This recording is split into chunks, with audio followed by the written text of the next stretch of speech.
Okay, ready? 3, 2, 1. Computer! Yeah!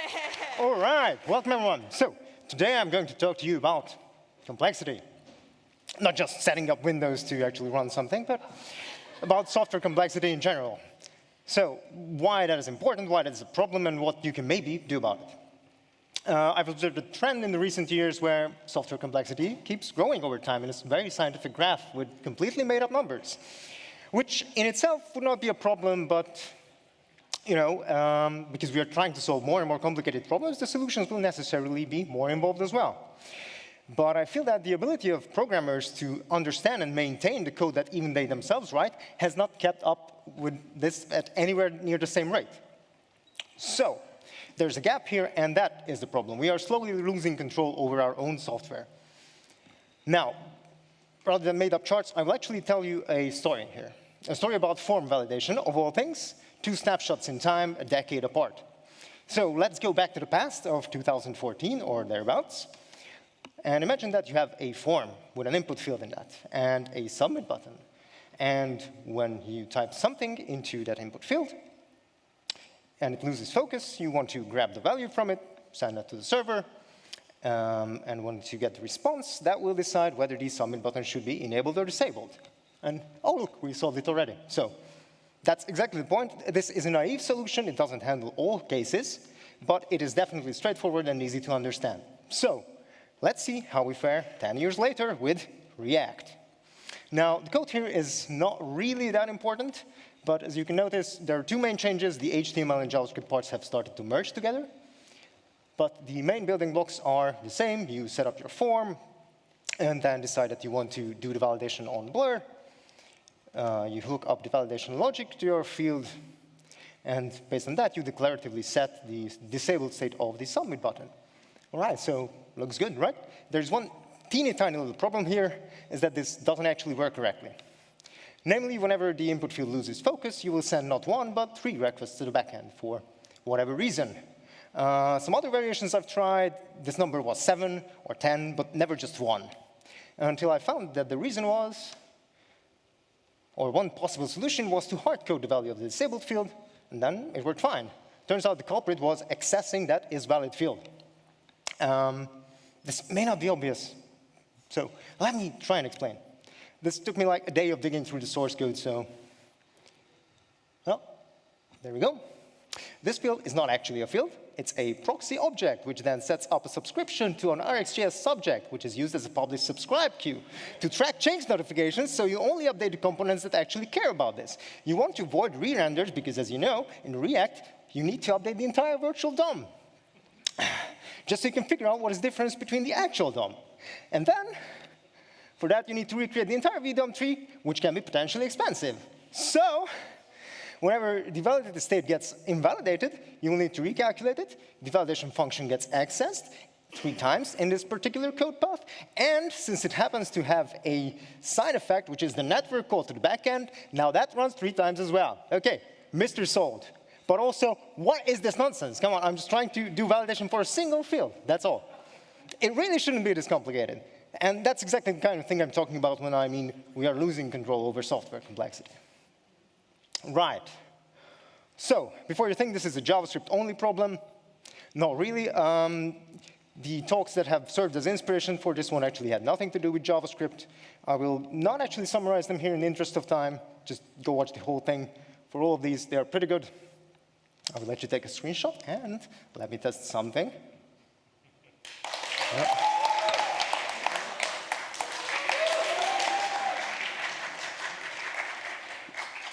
Right, it still works. Great, thank you. So there are 3 main takeaways I had from all of these talks, and that is that we need to simplify, simplify, and then simplify. So I want to give you some very concrete examples on how exactly can you do that with web development.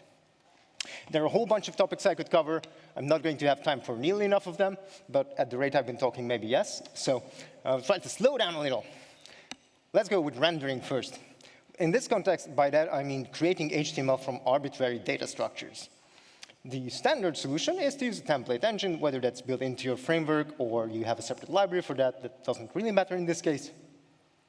The generic syntax for this, or typical syntax for this, looks exactly like HTML until you run into some magic curly braces where you can do the templating related stuff. In this case, substitute the value of a variable into the output. Not very exciting, but you also get more advanced functionality like conditional rendering, where you can render some part of the output or not, depending on a Boolean variable, and some way to deal with arrays or lists. And finally, a neat way to pull out smaller snippets and reuse them in multiple places, without copy-pasting, of course. So, what if we want to do this without using a library or a framework or whatever? What would that look like? Our weapon of choice for this is going to be the template string. This comes with JavaScript out of the box. You might have met them already. They're just regular strings with these funky little quotes, and you can use variables inside of them to embed them there.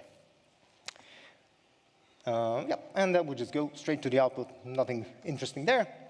And of course, there's nothing stopping you from having this be valid HTML. So that's what we will be doing. Now, one important thing to keep in mind is that the values that you can use for substitution do not have to be just a variable reference. They can, in fact, be any valid JavaScript expression. So conditionals become a ternary operator.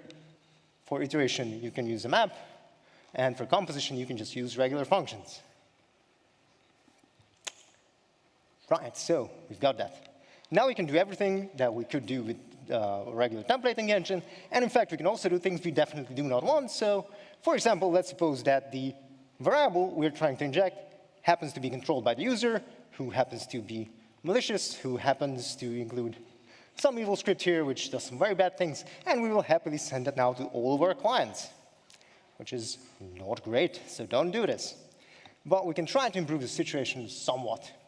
And to do that, we will be looking at tagged templates, which is a lesser-known sibling of template literals, just the same syntax, except there is a tag in front, which happens to be the name of a function, which then gets the various parts of the template string as arguments, and then you can do whatever you do with them. For example, escape them.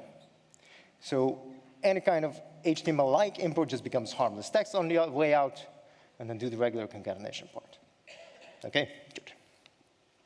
Now, this all works fine, except there is no guarantee that you will actually be using these template literals on your code. So you can still just omit that and get hacked all the same. One possible way of mitigating this issue is by looking at the source code. You see the top one does not have the tag, the bottom one does. And if there is some way to do that, that would be static code analysis. You can install, for example, ESLint, write a custom rule, which checks exactly that, and then you have systematically prevented this kind of injection vulnerabilities. All right, so at the end, we have now a powerful, typed, and even safe templating system, while we have just spent 0.1 thousand lines of code, all of them written by hand.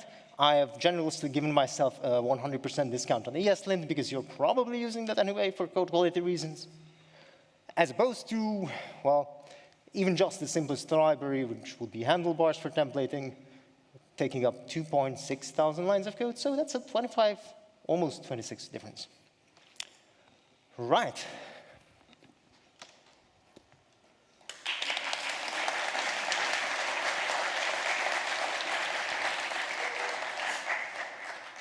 Next up, interactivity.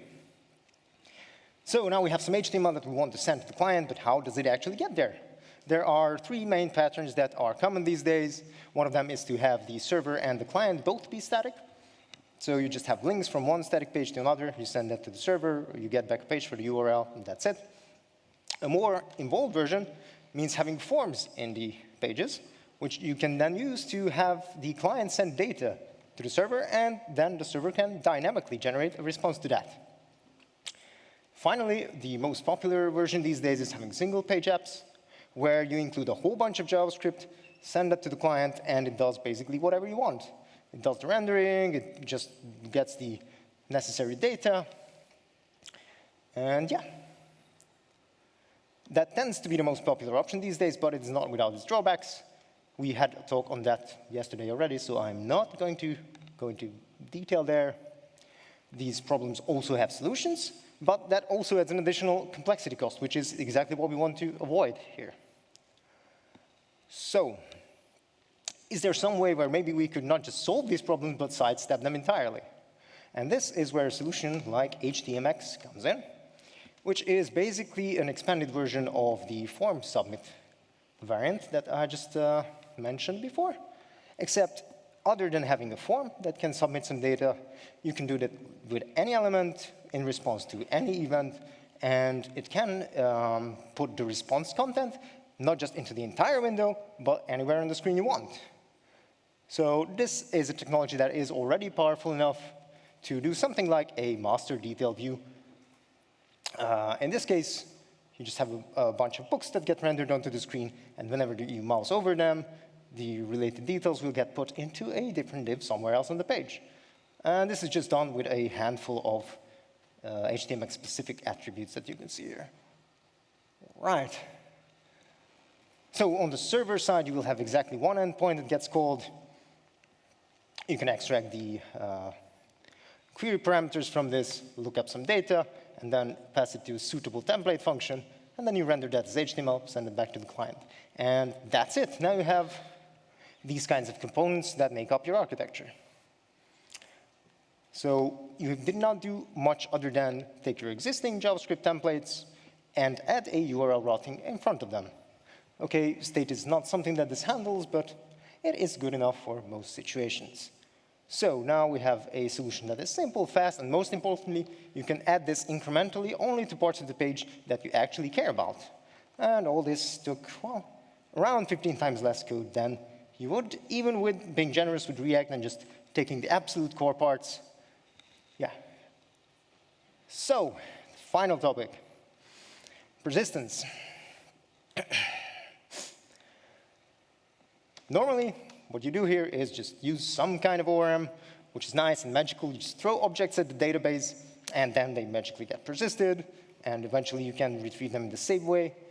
Now, this is super convenient, obviously, and you don't even have to care about security or any of that because the ORM layer takes care of that for you.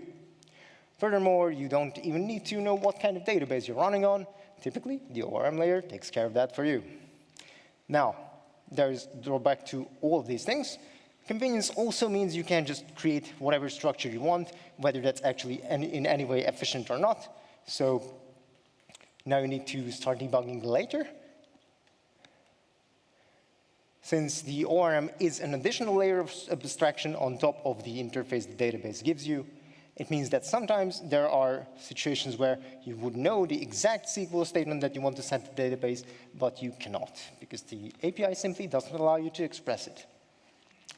And, of course, vendor agnostic also means that you cannot use the awesome vendor-specific features, maybe something that you picked the exact database you did for your specific use case, or you just give up on all the ORM goodness that you would normally use. So, am I saying that you should just send raw SQL to the database? Actually, yes, because it turns out that way you have full control. It is easily templatable. We have done quite a bit of string templating in this talk already, so it should not be a problem anymore. And it is still safe, because you will just end up creating a parametric query and send the user-defined or the potential user-defined inputs as a parameter list. So in practice, that looks somewhat like this. You have your template string, and that translates into a database call. It does not have to return a string. You can just return a promise that will contain the results sent from the database. All right, so that is it for the common case. Sometimes you want even more dynamism. For example, try to dynamically pick the column from a database, which will naively get translated this, except this is not actually valid SQL, because you cannot have a parameter in the column list. So this will break right there. So the tempting idea, or next step, is to provide an escape hatch where you can wrap a value in a specific object that gets interpreted differently, and then instead of being passed as a parameter, it is inserted directly as raw SQL. Now, if you remember that I said this was safe, this is the point where that stops being true, so don't actually do that, please. But we can try to improve that somehow by restricting the possible set of strings that can be injected in this place with some TypeScript magic, which looks somewhat like this. A whole bunch of types you don't really have to care about, because you will just generate this from the database schema anyway. So, one more problem that you still have after all this is the verbosity of SQL expressions. Here, all I'm trying to do is just a substring search in a whole bunch of fields, but SQL Server, for example, does not have a built-in way to do that, so it looks a little bit ugly. And the interesting part is that this cannot just be solved with either of the previous options that we have, because it's not just a parameter. It does have parts that need to be interpreted literally as SQL, but it also has parts that should still remain a parameter, namely the user-controlled search value there. So we do the same trick that we did before. We create a new wrapper object in the form of the expression there, and then you can write your custom operator as just another function that you can embed into the SQL, query itself, and there you go. Now this is perfectly valid JavaScript, and it is also safe and schema-bound. Cool. So, after all of this, we have what is quite similar to an ORM, a little bit better, without giving up on any of the power of SQL, and we have used 10 times less code. Okay. So.